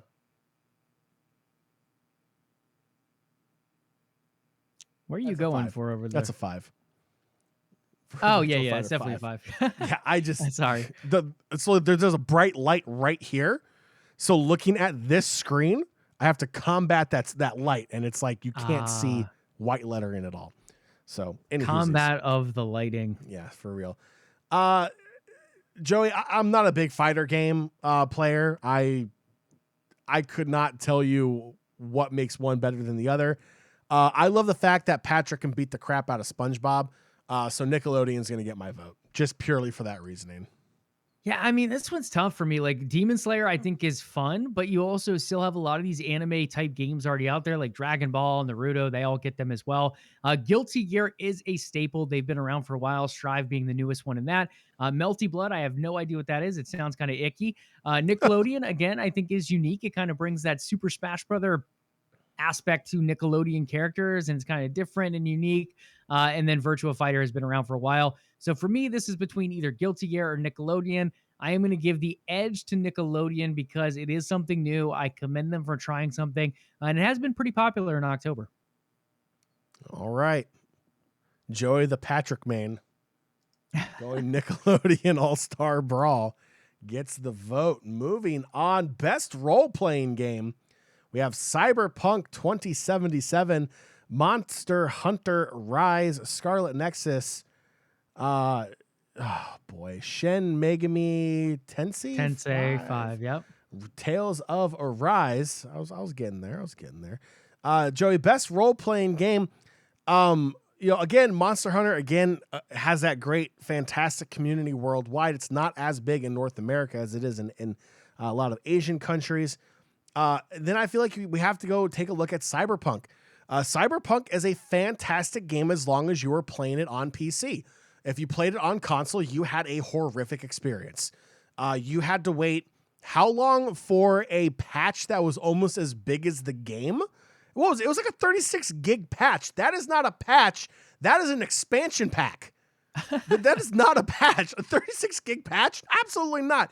There were how many pages? Like, we made fun of it here on LvLUp. We scrolled for like 5 full minutes going through all the patch notes, just straight up just going scroll. But if you played it on PC, you had a fantastic experience. The bugs have been getting fixed. Cyberpunk is a victim of of that crunch that we hear a lot of studios talk about, that a lot of game designers and engineers come out and talk about burnout, that last push trying to meet that deadline and they push out an incomplete product. That's what Cyberpunk was victim of. A lot of things have been fixed. A lot of people who have played it, who have ignored the bugs, played the story, absolutely love it. So I will actually give it to Cyberpunk. I think they responded well. I think they fixed a lot of their issues. I applaud them for being open and forward after the game came out and just realized it should have been delayed again, is honestly what it came down to. It should have been delayed. They pushed it out there. They were open. They were transparent after it came out and it fell flat on its face for console users. I feel like they've bounced back pretty well. I'm going to give it to Cyberpunk. Yeah, I have no idea. This one's tough. I mean, overall, Cyberpunk, it did come out last year technically, but it does fall within this year for the cycle. I think the one unique thing here is that it's 4 JRPGs versus 1 Western RPG. So very heavily Japanese style RPGs here. Tales of Arise are the best that series has ever done. Shin Megami Tensei has come out and got some pretty high critical praise. Scarlet Nexus is a completely new IP. I think they've done very well. And then Monster Hunter, as you said, a staple, really franchised worldwide. So I do like that Cyberpunk is something a little different. I do like that Scarlet Nexus is something a little different. I think Cyberpunk, if you play it on the right platform, and again, I have not played it myself, but I do feel like it deserves a lot of praise when it does function properly. And I think because of that, because of the depth behind the game, I do think it probably is going to be the winner here. I would not be surprised to see Monster Hunter or Tales of Arise take this either, though. What's your vote? I will go Cyberpunk as well. Cyberpunk Keep it it is. moving with Cyberpunk. All right. Best action adventure game. This one should be interesting. Marvel's Guardians of the Galaxy, Metroid Dread, Psychonauts 2, Ratchet & Clank, Rift Apart, and Resident Evil Village. Joey, that disclaimer at the top of the show, we do not own a PlayStation 5. I have still yet to see one in person. I do not believe they exist. You cannot convince me they do until I see it. It's as simple as that. So unfortunately, me growing up on the PlayStation, I've played Ratchet & Clank quite a bit. I have not played Rift Apart. I have watched it. It looks great. It looks like a Ratchet & Clank game. It sounds like it. I'm super excited for it. I have not seen it all the way through. It's gotten great reviews. That's absolutely fine and dandy. I think it's a great game. The console exclusivity, it definitely hurts it, I think, in this case, because it's just so hard to get a PlayStation 5 right now. For me, though, having played Psychonauts 2, I love Psychonauts. I think it's an absolutely fantastic game. I love the art style. I love the gameplay. I love the story, and I love the message. It is a game that, yes, it's action adventure. Yes, it's funny. Yes, it's cartoony. But the big message behind mental health in that game takes it to a whole nother level. And if there's anything that the last 18 months has taught us as a society, is mental health definitely needs to be in the conversation of everyday health and well-being for people of all ages. The pandemic affected a lot of people, not just financially, not just job-wise, but mentally as well. It's a serious topic, and there's no better way to help educate people about the importance of mental health awareness than using a video game as a platform to kind of give another visual take on what mental health could look like for somebody else. I know one of the levels that sticks out to me is when you're in the Psychonauts Academy and you have to connect the thought bubbles. And when you connect the bubbles incorrectly, you hear that character try to make sense of it, and you can hear the frustration, you can hear the anger, the angst, the confusion, and just kind of like that thought process of what not being able to think clearly can do to a person on the inside. You may not be able to see it, but if you were able to see inside or hear inside of their thought process, you could see that that person was struggling. That's one of the big things with mental health. It's not always on the front. It's not always being able to be seen. A lot of times it's something that people keep very close to themselves because society sees it as a weakness. It's not a weakness. Everyone deals with mental health. Psychonauts 2 does a fantastic job doing it. It's a great game. It looks great. It sounds great. It plays great and has a fantastic message. That gets my vote. Yeah, to keep it short and simple, Psychonauts 2 is going to get my vote as well. I was between two games here, Psychonauts 2 and Ratchet and Clank. As John said, unfortunately for Ratchet, I do not have a PS5. So maybe had I played through it myself, I would be a little bit more inclined there, getting the actual haptic feel of the controller as it plays through. But overall, based on seeing both games, I think Psychonauts, it's a slight edge. It's not a very big edge, but overall, I think the mental health stuff that John touched on, the level design, I think is also very unique and phenomenal. I mean, one is like a practical dentist office, and then you have a bowling alley. And I'm not going to spoil everything, but there's some very, very unique levels throughout. So I think the level design is another big thing that moves me forward, as well as all the unique skills that you kind of unlock throughout the game. So I am a big fan of both of them, but Psychonauts 2 gets my vote. That dentist office one was just, oh, It's a little cringe at times. I don't like it. Oh, Yeah, it's a little oof.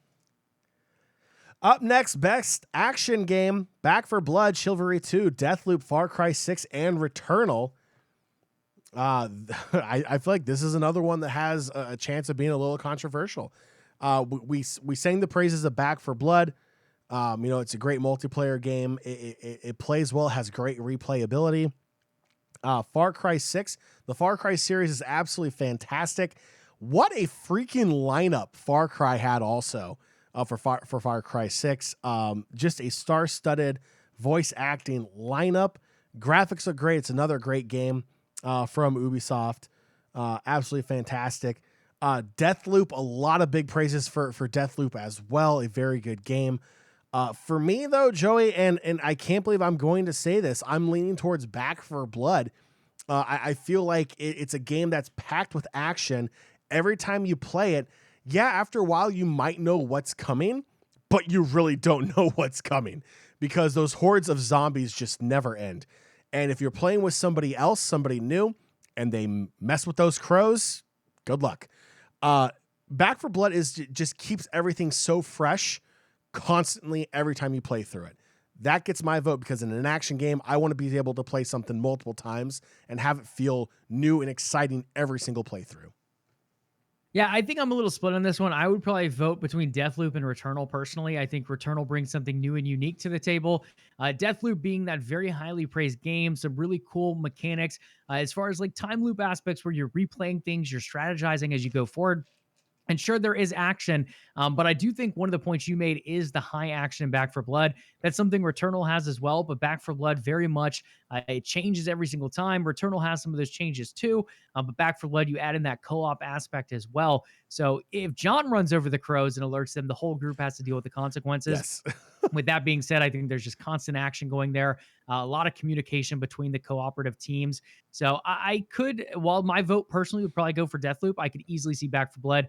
And chat gave them big votes earlier, John. So I wouldn't be surprised if that is the final LvLUp vote here. Back for Blood? Yeah, I think that could probably win it. I mean, I'm cool with Deathloop too. I mean, it's a fantastic game. My only thing is I haven't really played it that much. So yeah, I think Back for Blood. I mean, chat really like Back for Blood on the earlier categories. They're still pulling in votes here. So I think overall, Back for Blood is the win. Best VR/AR game. We have Hitman 3, I Expect You to Die 2, because you didn't die the first time. Lone Echo 2, Resident Evil 4, and Sniper Elite VR. Because there's nothing greater than a sniper game with a headset on. I don't own VR. I've never played any of these games. Hitman is a great series. I know there's a big following there for Hitman. I would have expected that to be absolutely fantastic as well. Resident Evil, same thing. Another great series, another great title. You add it to the VR/AR scene and just brings an extra element to that game, to that story, to the characters that people love in that series. For me, just because I've always enjoyed Hitman games, I'm going to give it to Hitman. Yeah, I'll be honest. I did not even know Hitman had a VR aspect until I saw these nominations coming out. Hitman 3, a lot of people were voting for Game of the Year, though, so maybe it's just as good in VR. Like John, I don't have a VR headset, as many of you guys know, so I have not had too much experience with any of these. I did see T-Spans in the OTN chat play through some I Expect You to Die 2 levels. Very cool. Think like escape room with killer aspects to it. It's a really fun game, and I think that one could be deserving the vote here. But John, yeah, I'm not opposed to going Hitman either. I think Hitman is a very good franchise, and I think they do a lot of things really well. And moving that to VR, I think could be very unique. So we're going to go Hitman? Let's do it. Sure, why not? Hitman needs some love. 13 to go. Innovation in accessibility presented by a car company I will never buy in Forza Horizon 5. Far Cry 6, Forza Horizon 5, shocker. Marvel's Guardians of the Galaxy, Ratchet and Clank, not Crank, Rift Apart, and The Veil, Shadow of the Crown are your titles for innovation and accessibility. This is recognizing software or hardware that is pushing the medium forward by adding features, technology, and content to help games be played and enjoyed by an even wider audience. These are things like colorblind mode, menu voice, coming out there and reading if maybe there's like a gamer that's reading impaired. You have the Microsoft adaptable controller for the Xbox that is compatible with a lot of their games out there. Are games able to use that? Are games creating ways to utilize that accessibility controller to expand to even more gamers? Is there a deaf gaming mode? Is there there are so many things out there that make these games qualify for this content. Joey, my vote's gonna be for Forza Horizon 5 for kind of a funny reason. I can't get that dang voice off of the menu. I've turned it off multiple times, and it's a bug. It keeps coming back on. It works incredibly well. If you need the game to read the menu, what you're selecting to you, I think it's absolutely fantastic. Went through the menu options a little bit earlier this week. Take a look at all their accessibility. They have options out the wazoo of making that game for everyone. I think it's very, very impressive. I'm going to give it to Forza Horizon 5. I think they did a fantastic job making this accessible for everyone. Yeah, I think all of the 5 of these games deserve to be here, but Forza definitely gets my nod as well. I think from the sound side, the sound design of the game is so phenomenal that if you're blind, for example, you will be able to hear sound cues very effectively in game. On top of that, languages. I have never, at least to my knowledge, seen a game do sign language in game. Forza is adding sign language this year. So I think that's another step forward in accessibility. You mentioned the adaptable controller from Xbox, usable, I think, at least with Xbox consoles and PC at this point. Forza is another game that really capitalizes on that controller technology too. So those 3 reasons, plus many more, I think Forza has really made some nice strides and really got the start going for some of these new accessibility features in the industry. And really, kudos to every single title here for making that extra effort to make sure that your title is available to gamers of all walks of life. I think it's absolutely fantastic that studios are making a push to make sure everyone can enjoy their games. Next up, John, we have Best Community Support. Apex Legends from Respawn Entertainment, Destiny 2 from Bungie, Final Fantasy, I believe 14 Online from Square Enix, Fortnite from Epic Games, and No Man's Sky from Hello Games. I know we've seen some of these games before. It feels like we've seen most of them before. Is there one for you that has really stood out in 2021 moving things forward? I mean, look, I'll be honest. As much as I personally hate Fortnite, Epic Games has been very upfront about everything they're doing for Fortnite. Whether it's, we're going to change a patch before a multi-million-dollar esports tournament, and we don't care. Look, if it's best community support, which is being transparent and be responsive to your community and updating your game, Fortnite does an amazing job. I mean, Epic will literally change the game and not care one bit what the backlash is because people still play it. Apex Legends came out. It was absolutely hot, kind of fell off because they didn't listen to the community. It took them a little bit to build that up time and time again. Destiny 2, I have my own personal issues with. I'm going to completely ignore them. Final Fantasy, I think, is another great option. Square Enix does a great job being very transparent. No Man's Sky, talk about, again, another game. Started out bad, became good. The studio, Hello Games, very, very transparent after a very bad launch about the direction they were going to take the game. And they did it, and the community is very, very happy for it. But I'm going to give it to Fortnite because Fortnite don't care. Epic Games don't care. They will change the game with millions of dollars on the line, and they'll tell you about it too. So kudos to them for that. Yeah, I think one thing that makes a few of these stand out, so Apex Legends, Destiny 2, and No Man's Sky, these are all games that started off very hot and then fell off. Come 2021, they have seen that support rise. They are listening to the community more, so I think that is big props to those three. But of the other two here, Final Fantasy never really saw a big fall off. If anything, it's been gaining more and more people from World of Warcraft with everything going on at Blizzard right now. And Fortnite, it feels like, yes, they've lost some users here and there to other games, whether it be Halo, whether it be New World from Amazon. People are jumping here and there to try different things. But it seems like everyone still comes back to Fortnite, and their Battle Pass, with everything going on at the Halo Battle Pass, everyone is still looking to Fortnite's Battle Pass as the grand example in the industry for that, and their constant communication with the fans, whether they like it or not, on certain things, like John mentioned, the esports moves. They have done a good job making unique events like the concerts going on in game, and really listening to what artists fans want to bring in and making different events a part of it and different community play style playlists. So again, it hurts almost to vote for Fortnite here. I do think Apex could easily take this, as could Destiny, but I will go Fortnite overall. Yeah, well, Fortnite has concerts, but Roblox had 21 pilots, so I'm just gonna leave it there. Hey, and Squid Game, which is pretty fun. Yeah, so I'm gonna go ahead and click on Fortnite. We're gonna move on because I just don't want to look at that anymore. Best mobile game, Joey. This is all you, because there's only one mobile game I play, and it's not nominated. I think they got absolutely shafted. Star Wars Galaxy of Heroes, the game Joey got me hooked and addicted to. Thank you, Joey. I appreciate that. Is the only mobile game I played because everything else sucks.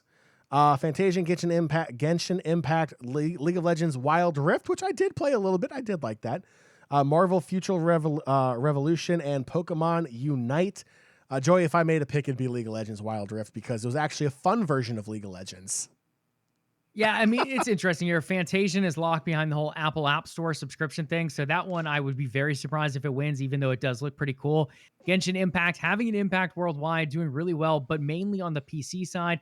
It does pull in quite a few mobile users from China, as well as just Asia in general. So I think that one is worth noting. But the most popular mobile game in its launch, or ever since its launch, League of Legends Wild Rift. League of Legends just dominates overall worldwide. They've done a good job adapting the art, adapting the map, adapting the even the skills involved in the game to kind of make it more mobile friendly. So I do think that is the obvious winner here. Marvel games are always going to be included. And then Pokemon Unite, while it is pretty unique and a nice take on the mobile genre, it is still going to fall behind the real king of MOBAs in League of Legends. So League of Legends Wild Rift will take the LvLUp vote. Watch Arcane if you have not, and you have Netflix, Yes. Watch it. Get out there, watch Arcane. Next up, John, is Best Indie Game. We have 12 minutes. Death's Door, Inscription, Kenna Bridge of Spirits, and Loop Hero.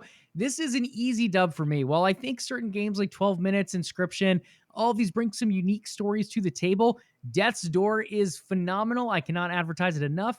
If you see that game full price or even on sale, go ahead and purchase it. It plays similar to... let's go with the older Zelda kind of Link games back in the day. Really unique art style, really fun. You're literally a lightsaber wielding crow. If that's not enough, I don't know what else to offer you guys.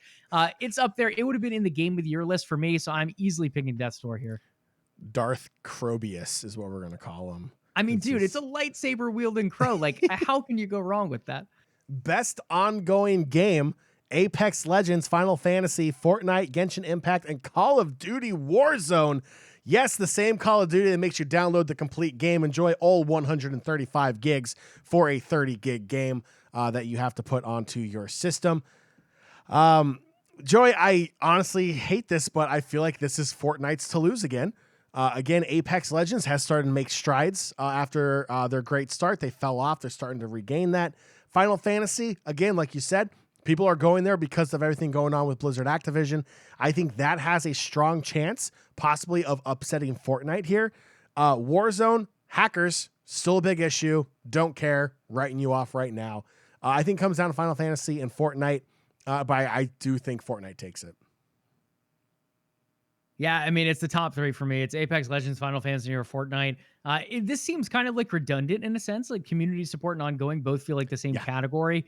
I mean, ongoing, like Fortnite has just been consistent. Like I feel like this year Apex has made great strides. So is Final Fantasy 14. But yeah, if you want to vote based on consistency, I think Fortnite has been there. It's seen little dips here and there, but overall, they've been just very consistent. Net map changes coming in, very good battle pass according to the community. They have really good like crossovers for skins. So I personally might lean toward Apex, but John, I am perfectly fine with the Fortnite vote. As much as it hurts to say that, I do think they've done a very good job ongoing. I'm not fine with the Fortnite vote, so we're just going to do it real quick. As soon as it's placed, we're going to move on. Games for Impact. This is a category I really love. If you can't tell, Before Your Eyes, Boyfriend Dungeon. Hello. As I burp you literally right when I date say it. swords in that game. I'm pretty sure is what I've heard.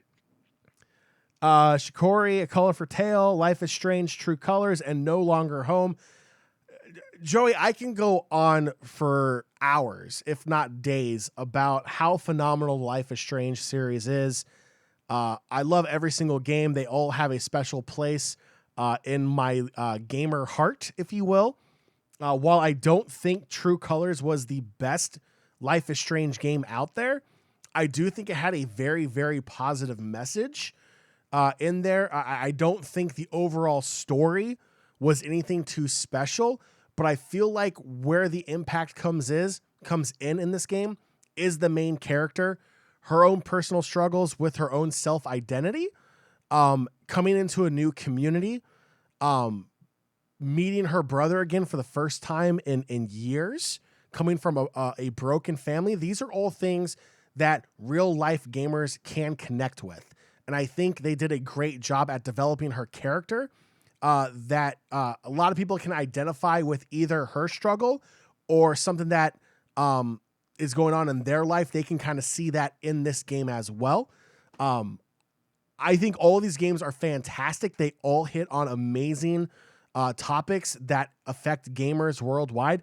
I'm going to give it to Life is Strange. I don't think it's the strongest Life is Strange game out there, but I still think overall the big impactful message it sent about self-identity and becoming okay with who you are and that acceptance in a community is absolutely massive.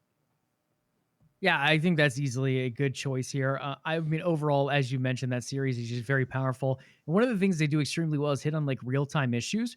So not just issues that have happened here and there, it's just literally stuff that is in the news every day. So I think they do a very good job with that, even staying real in tune with the current generation. I've not had a chance to play a lot of these, unfortunately. I do like the look of Chicory as well. I think it's cool. It's by the makers of Celeste. It's also a paint-based game. So you're kind of adding color and overcoming I mean, Celeste really dealt with a lot of like overcoming depression and suicidal thoughts. I think it's similar here with Chicory, just kind of adding color into different aspects, being challenging where you're trying to overcome things and solve puzzles as well. So I do like it, but overall, I am perfectly fine with Life is Strange, John. I think Life is Strange True Colors, while you said it isn't the most unique of the bunch, it hasn't really brought as much to the table as some of the other ones in the past. It still does a very good job bringing quite a few unique elements. Yeah, the game that probably had the Life is Strange 2 had a really big shock and twist at the end that had a huge impact on my own personal reflection, and also a game called Tell Me Why by Don't Nod as well, that used to do Life is Strange with Square Enix. This was a separate one. Same kind of style of game. Tell Me Why shook me to my core. And I think it was an absolutely fantastic game. Another positive message right along with Life is Strange. So definitely getting the vote there. Life is Strange. Definitely check those games out. If you are someone who enjoys story-based games where you play as the main character and you choose the ending based upon your interactions throughout the story and how you play, by all means, definitely a great game. But also just a warning, very heavy, very current day topics, dating all the way back to the original Life is Strange. So please be prepared, before you play these games. Like, don't be afraid to read up on them before you play them. It's totally worth doing so you know what you're getting yourself into. Don't catch yourself off guard, protect yourself, and then enjoy the game. Next up on the slate is going to be Best Performance. Erica Mori as Alex Chen. We have Giancarlo Esposito as Anton Castillo. Jason Kelly as Colt Vaughn. Maggie Robertson as Lady. I never know how to pronounce this, but the lady from Resident Evil Village, Lady Dimitrescu or something like that. And then we have Oziama Akaga Juliana Blake. So overall, you got quite a few from Deathloop coming in here. You do have one from Resident Evil. You have Far Cry here by Giancarlo Esposito. And then you do have Life is Strange True Colors here with Alex Chen. I think while everyone here is very talented, John, it's an easy win for Giancarlo Esposito for me. He's just a phenomenal actor overall. But moving over to the video game, the way they've portrayed him in game is just very similar to his actual look. They did a really good job graphically, but he really sells the character extremely well. It's not fair. You can't have Gustav Fring from Breaking Bad in this lineup. It's just not fair. I think Eric Amori did a fantastic job as Alex Chen. Really brought a lot of character and life to the Alex Chen character in the game. But Giancarlo Esposito, I mean, the man is a Hollywood star for a reason. It's just not fair. He knocked it out of the park. What a fantastic actor and voice actor. Next up is Best Audio Design. We have Deathloop, Forza Horizon 5, Ratchet & Clank Rift Apart, Resident Evil Village, and Returnal. John, while I do like the sounds of a lot of the weapons in Deathloop and Ratchet & Clank and Returnal, I do think Forza, and again, you can argue one way or another, creating your own noises is one thing. Forza, to replicate hundreds of car noises, thousands of weather noises, that to me is just almost next level. And the way they've done depth perception of audio within the game is also very, very strong in my opinion. So while normally I would probably give this to a gun-based title or a title that's a bit more action adventure-y, I think Forza actually might steal this category. I agree. My vote's for Forza for all those same reasons that you just said. I think all of these games up here have fantastic audio. They have their own unique take on it, but just the entire package that Forza offers comes second to none, in my opinion. Next up is Best Score in Music, The Artful Escape making its return, Cyberpunk 2077, Deathloop, Marvel's Guardians of the Galaxy, and Nier Replicant. I like a lot of these soundtracks, Sean. I think they've done a very good job as far as approaching boss fights or approaching those epic moments and adding nice soundtracks to them. Not quite on the level of something like Halo or Star Wars, in my opinion, but I do like the uniqueness that we do get from The Artful Escape. It is literally a game about music writing and music performing, and they take that to another level. They're combining all different genres. While I'm personally not a big like folk or country fan, there's a little bit of that, but also a lot of rock, a lot of punk involved as well. So I do think the fact that they're a game about music and the fact that they could sell that throughout the full game experience is the win for me. So I will go Artful Escape here. So you're trying to tell me that you did not have a lot of country artists on your Spotify Wrapped? I had no country artists. Shout out to Prophet who landed one in his top 5 over there. So gross. So gross. Artful Escape gets the vote. Joey, moving on. Best Art Direction. Artful Escape makes a return. Deathloop, Kenna Bridges of Spirits, Psychonauts 2, and Ratchet & Clank Rift Apart. I think this is going to be interesting because these are all very different styles. And I think that's great. But that also makes it very controversial. I absolutely love the art of Psychonauts. That's one of my biggest praises of that game. The art style is so incredibly different, and it's different for a reason. I love everything about it. I love everything about Psychonauts 2's graphics design, the artistic imagery they bring out in the levels, and everything. For me, it's Psychonauts 2, and it's not even close in my opinion. Yeah, I think graphically, Ratchet & Clank is probably the best one on this list, but it is art direction. Artful Escape takes a unique approach. Deathloop, to me, really doesn't stand out much at all in this category. In fact, I'd probably drop them out. Kenna is gorgeous. It has a Pixar feel to it, though, so it's not super unique in that aspect. Psychonauts, you have that classic take on Psychonauts mixed with these wacky worlds that are completely obscure. And I think for that, it gets the vote for me. The level design was absolutely phenomenal, and with that, the art direction overall. Psychonauts Best Narrative is next on the slate. We have Deathloop, we have It Takes Two, Life is Strange True Colors, Marvel's Guardian of the Galaxy, and Psychonauts 2. Again, I liked a lot of these. I think Life is Strange does fall down a little bit from previous titles in that genre, as you said, John. So It Takes Two is a fun story, as is Psychonauts 2. I think those are the two I would be between. I'm not sure which way I lean, so I'm curious to hear your thoughts. For me, it's Psychonauts 2. I agree. I think the biggest downfall of Life is Strange that I was trying to allude to was the overall story. It felt very predictable. Generally, Life is Strange is a game that will throw really big twists and turns at you. This one, not so much. It's one big twist. Honestly, wasn't that big, And then once that twist was revealed, guess what? The game was over. So it was kind of a letdown in that sense. But Psychonauts 2, again, the story, how they portrayed the message of mental health through that story, throughout the levels, throughout the character interactions, through every aspect of that game. I think it told a fantastic and beautiful story. I give it to Psychonauts. Yeah, I think Psychonauts also, without giving too much away, also has some nice twists and turns within the story too that kind of added up to another level. The level design's very good, and they kind of tell the story throughout the level as well. It Takes Two, while it's a good story, and the level design definitely implements into it, I feel like Psychonauts just takes it to the next level. So I will agree with you on that. Up next, Best game direction, John. I think are these the exact same games? Returnal's in there instead of Life is Strange. Oh, okay, there you go. Yep. So So that is the only Deathloop, It difference. Takes Two, Returnal, Psychonauts 2, and Ratchet and Clank once again. Outstanding creative vision, innovation in a game, and design direction. I give it to Psychonauts again for the exact same reasons we just gave them the other one. Yeah, I mean, this category seems very similar. I think between the two, I was between It Takes Two and Psychonauts. I would probably lean toward It Takes Two on this one. Okay. But Psychonauts, again, John, as you argued before, there are so many reasons it could easily win this. It's very unique, very innovative. I do like some of the unique controls that It Takes Two takes advantage of. But yeah, overall, Psychonauts 2, a lot of cool design, a lot of cool implementation as far as the thought bubbles and everything. So yeah, it could easily win here as well. So we're going Psychonauts? Yeah, let's do it.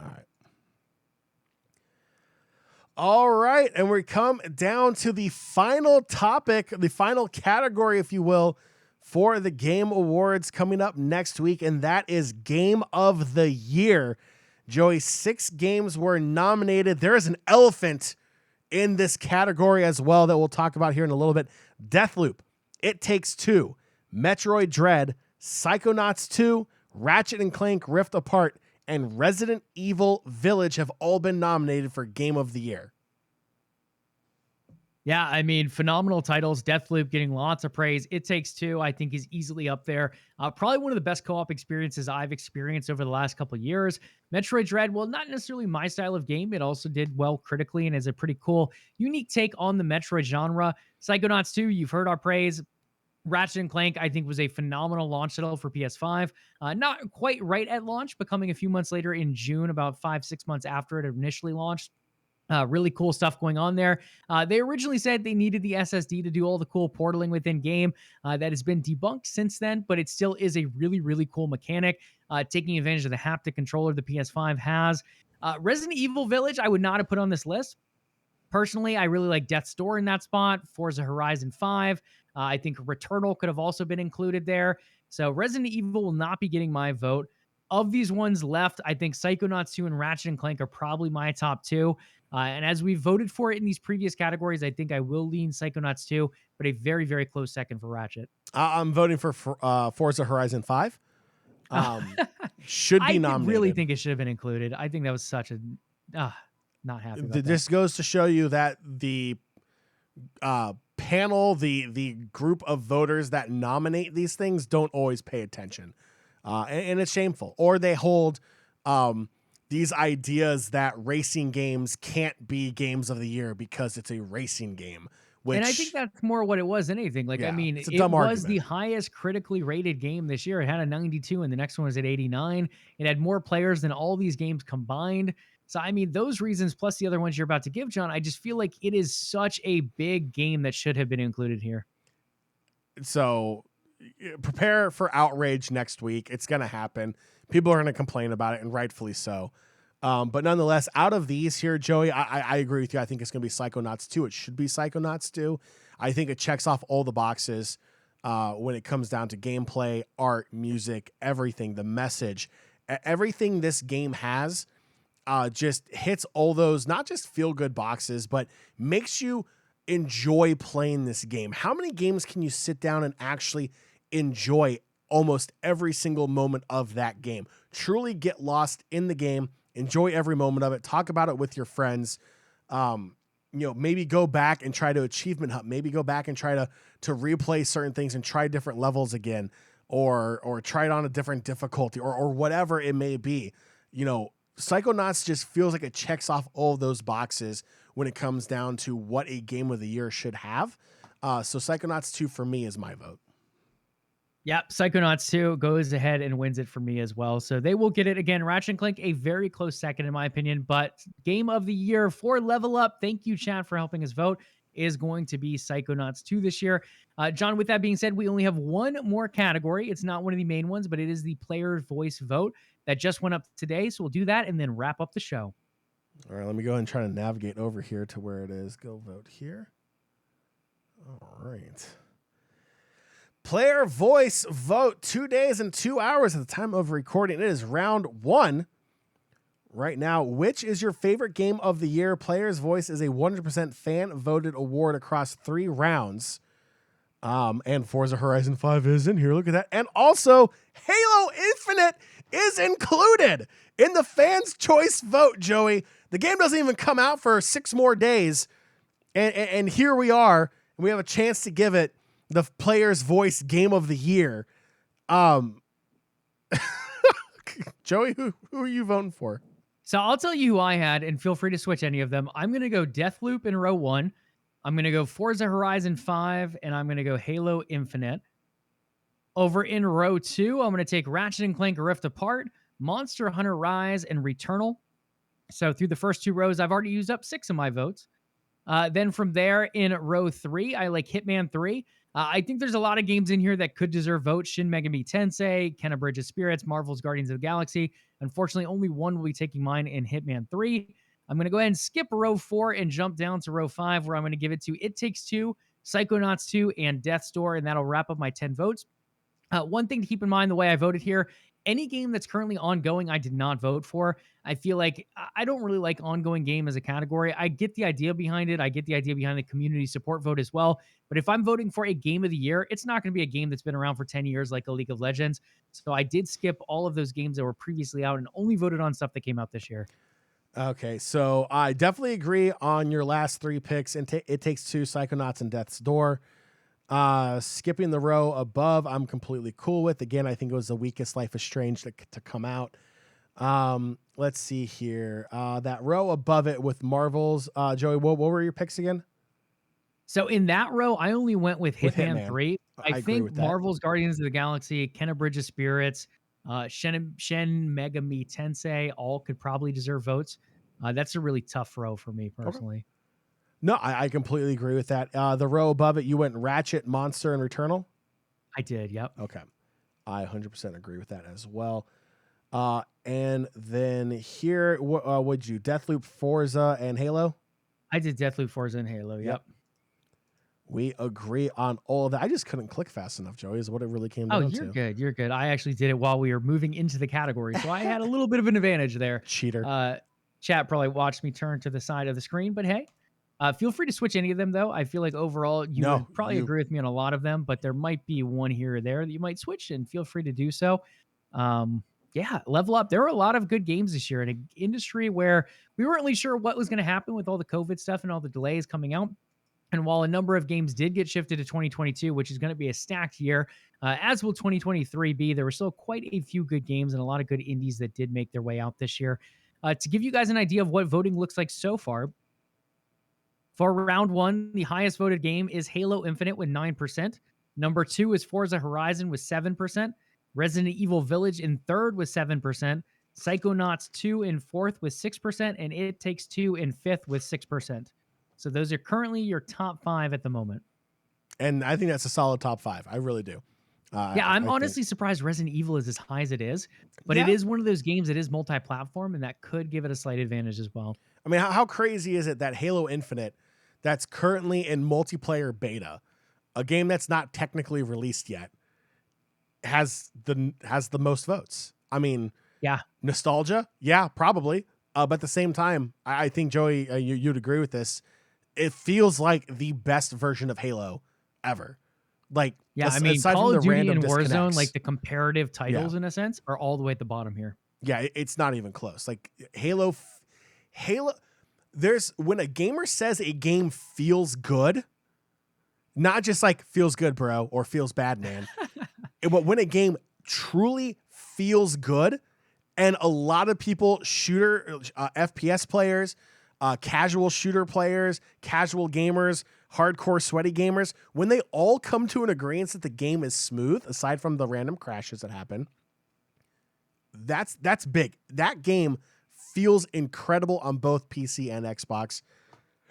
And I think rightfully so. I just, it shocks me that it's number one, but at the same time, it doesn't. That game is going to shake up the gaming scene, and I'm so ready for it. Yeah, I mean, bold move going free to play. You're going to encounter more that way. There are optimization issues on PC as well. This is their first time building from the ground up for PC as opposed to porting over. So they're going to run into issues. It is still in beta. But as John said, to be in beta still, even though if it's close to what the launch day title is going to look like, even without the campaign yet, still finding its way on here and currently leading the list is absolutely phenomenal. So big shout out to everyone that got nominated. A big shout out to those who might have barely missed out on nominations, especially some of those indie games. But overall, a really good slate this year, John. I think we're in for good times ahead, both in the nominee game award categories, as well as some of the games to be shown throughout the event, some of those gameplay debuts, some of those world premieres, all of that good stuff. We'll tease that a little bit more since we did run out of time today. We'll bring that up a bit more for our pre-show next week. Again, guys, that is Thursday, December 9th. We will be co-streaming the Game Awards as official co-streamers. In case you didn't come from Jeff Keighley's website, you can also come from our Discord server and all of that goodness. The show is going to start sometime around 7 p.m. Eastern time. We'll give you guys a final schedule as we come out later on. You'll want to follow us on Twitter for that. And what are we on Twitter? We are LvLUp Live on Twitter at this point. Yep. LvLUp Live on Twitter. We'll tweet out that final show once it is finalized. But currently looking something around a 7 p.m. start time with a post show after the show. So we'll be wrapping up sometime around 10:30, 11 o'clock probably. It is going to be a late show next week. It is. It will be. But we're hoping to bring guests on. So be in Discord, hang out, follow Twitter. We'll try to get you guys all that information as we get closer. With that being said, thanks for hanging out tonight, guys. John, if you want to take us into our lovely closing and wrap this sucker up. I need to pull the words up and everything because God forbid I get the closing wrong.